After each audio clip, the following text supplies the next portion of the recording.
Drama ini mengisahkan tentang sebuah permainan bertahan hidup dengan hadiah uang 45,6 miliar won untuk siapapun yang bisa bertahan sampai di babak terakhir.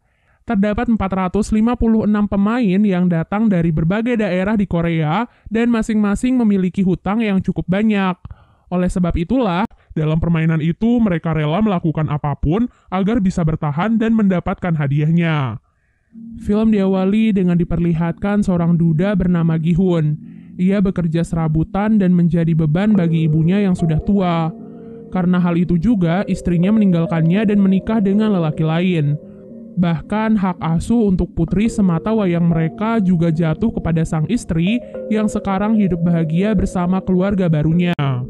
Dengan semua kesialan dalam hidupnya, Gi-hun mencoba menjadi ayah yang baik di hari ulang tahun putrinya. Beruntungnya ia berhasil memenangkan perjudian itu dan mendapatkan uang yang cukup banyak. Ia nekat mengambil uang ibunya untuk dilipat gandakan dalam sebuah perjudian. Namun begitu keluar dari arena perjudian, ia langsung dikejar oleh para rentenir yang ingin menagih hutang pada Gi-hun. Melihat segerombolan rentenir itu, Gi-hun pun segera kabur untuk menyelamatkan uang-uangnya. Namun sayangnya ia tetap tertangkap. Ia mencoba bernegosiasi dan akan membayar separuh hutangnya dengan hasil kemenangannya hari ini. Jadi saat proses pengejaran sebelumnya, ia sempat menabrak seorang gadis yang ternyata gadis itu telah mencuri semua uangnya. Namun saat ia memeriksa uangnya, ternyata semua uangnya telah hilang. Nah, karena tak bisa membayar hutang, rentenir itu pun memaksa Gi-hun untuk menandatangani sebuah kontrak yang berisi bahwa jika Gi-hun tak bisa membayar hutangnya dalam waktu dekat, maka organ-organ tubuhnya akan diambil dan dijual oleh si rentenir. Semua kesialan hidupnya membuat ia frustasi karena di hari ulang tahun putrinya ia tak bisa membelikan makanan yang enak serta hadiah yang indah. Ia merasa telah gagal menjadi ayah yang baik untuk putrinya. Kini dalam hidupnya yang tersisa hanyalah kemalangan serta hutang yang tak akan sanggup ia bayar. Saat itu seorang pemuda memberikannya sebuah tiket masuk ke dalam sebuah permainan. Di tengah keputusasaannya itu, Gi-hun pun mendapatkan secercah harapan.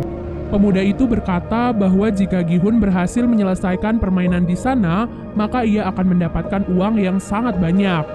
Mendengar hal itu, Gi-hun pun langsung tertarik dan mengikuti apa kata pemuda tersebut. Singkat cerita, Gi-hun dan orang-orang lain yang bernasib sama sepertinya dibawa menggunakan sebuah mobil. Mereka pun dibius untuk menjaga kerahasiaan tempat permainan tersebut. Selain itu, semua HP dan barang bawaan mereka juga disita dan akan dikembalikan nanti saat mereka pulang. Terdapat 456 peserta yang dikumpulkan di dalam sebuah ruangan besar. Tempat permainan itu dikelola oleh seseorang misterius bertopeng hitam dengan anak-anak buahnya yang menggunakan pakaian serba merah. Mereka sangat merahasiakan semuanya. Di sana Gi-hun bertemu dengan beberapa peserta lain. Di antaranya adalah Sang-woo, teman masa kecil Gi-hun, Il-nam, kakek-kakek yang penyakitan, seorang pekerja asing bernama Ali, seorang gangster bernama Dok-soo, seorang wanita bernama Miryong, dan gadis asal Korea Utara bernama Sebyok. Nah, Sebyok adalah gadis yang sebelumnya mencuri semua uang Gi-hun. Jadi saat melihatnya, Gi-hun pun menjadi sangat marah. Namun belum sempat membalaskan dendamnya, para panitia pun datang ke ruangan mereka. Adapun beberapa aturan yang harus disetujui oleh para pemain sebelum memulai permainan. Kemudian panitia menjelaskan bahwa selama di sana mereka akan memainkan 6 permainan, di mana pemain tidak boleh berhenti di tengah permainan, lalu pemain yang menolak bermain akan langsung dieliminasi, dan yang terakhir, permainan akan dihentikan jika mayoritas dari peserta menyetujuinya. Terdapat sebuah robot raksasa di ujung ruangan yang akan bertugas sebagai penjaga. Permainan pertama yang akan mereka mainkan adalah lampu merah, lampu hijau. Nah, saat sang robot berkata lampu hijau, para pemain diperbolehkan untuk bergerak secepat mungkin agar mereka bisa segera sampai di garis finish sebelum waktunya habis. Namun, saat robot itu berkata lampu merah, maka para pemain tidak boleh bergerak sama sekali. Karena jika ketahuan oleh si robot, maka mereka akan langsung dieliminasi. Terdengar cukup simpel ya, namun kenyataan yang sebenarnya jauh lebih mengerikan. Bagaimana tidak, maksud dieliminasi dari permainan bukan hanya sekedar dikeluarkan, tapi ditembak hingga tewas. Peluru datang dari berbagai sudut. Semuanya telah diatur agar langsung menembak siapapun yang bergerak selama lampu merah. Sayangnya tindakan itu bukannya membantu mereka, melainkan membuat mereka semua mati sia-sia. Karena hal itu, para peserta pun terkejut dan mulai berhamburan di arena permainan. Gi-hun dan beberapa pemain yang masih tersisa terpaksa harus terus menyelesaikan permainan meskipun mereka harus melihat ratusan mayat yang tergeletak tak terurus di sekitar mereka. Mereka harus tetap berkonsentrasi agar bisa segera sampai di garis finish dengan aman dan Gi-hun yang sebelumnya tertinggal mencoba untuk berlari sekencang mungkin di detik-detik terakhirnya. Namun sayangnya ia malah terpeleset dan hampir jatuh. Beruntungnya Ali yang berada di belakang Gi-hun berhasil menarik bajunya sehingga ia bisa bertahan dan akhirnya lolos dari permainan pertama. Tidak kehabisan waktu. Mereka yang sudah melewati garis finish sebelum waktu habis akan dinyatakan lolos dari permainan pertama dan berhak melaju ke permainan selanjutnya. Para peserta yang masih tersisa sangat ketakutan karena apa yang terjadi di permainan pertama, satu persatu. Setelah menyelesaikan permainan pertama, para peserta pun kembali dikumpulkan di kamar mereka. Dari 456 peserta, kini hanya tersisa 201 peserta saja. Alhasil, mereka pun sepakat untuk menyudahi semua itu dengan melakukan voting. Sebelum melakukan voting, panitia mengingatkan kepada mereka bahwa kini hadiah yang terkumpul sudah mencapai lebih dari 25 miliar. Hal itu diakumulasikan dengan jumlah para peserta yang telah gugur. Dan jika mereka memilih untuk berhenti dari permainan ini, maka mereka akan dipulangkan tanpa membawa uang sepeser pun. Hal itu tentu membuat mereka semua menjadi goyah. Namun pada akhirnya dengan selisih 1 suara saja, mereka pun sepakat untuk menyudahi permainan tersebut.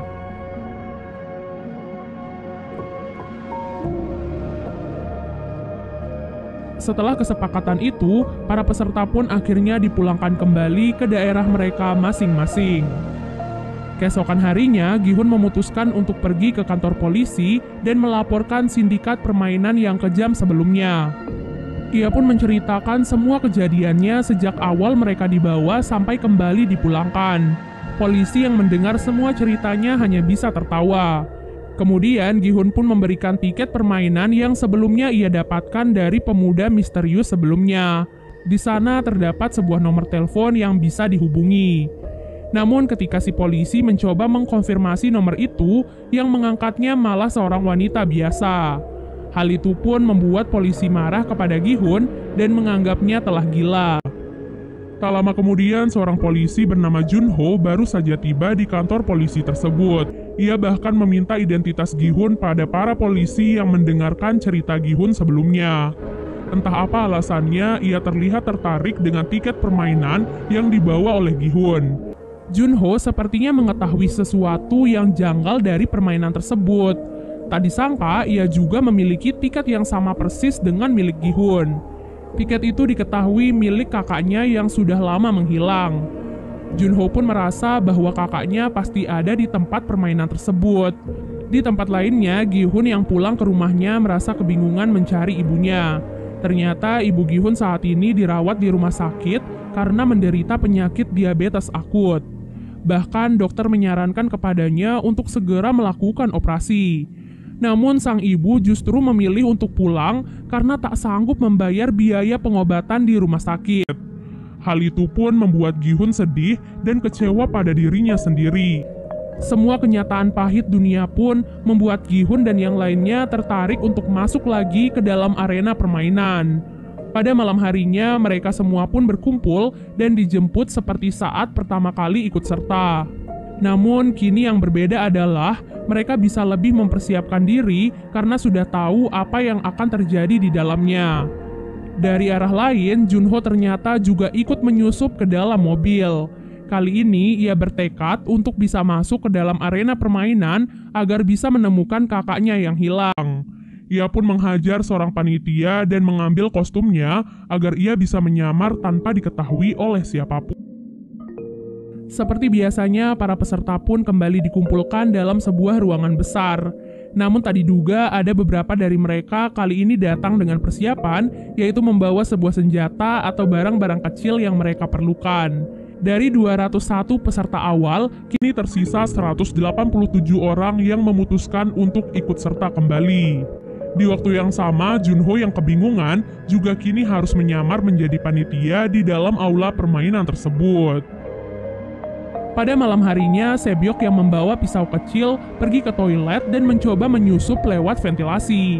Dengan bantuan Miryong, ia pun berhasil masuk ke dalam ventilasi dan melihat apa yang terjadi di ruangan lainnya. Di sana, ia melihat bahwa para panitia sedang membuat gulali berskala besar. Namun, ia tak tahu apa yang akan dilakukan dengan semua gula tersebut.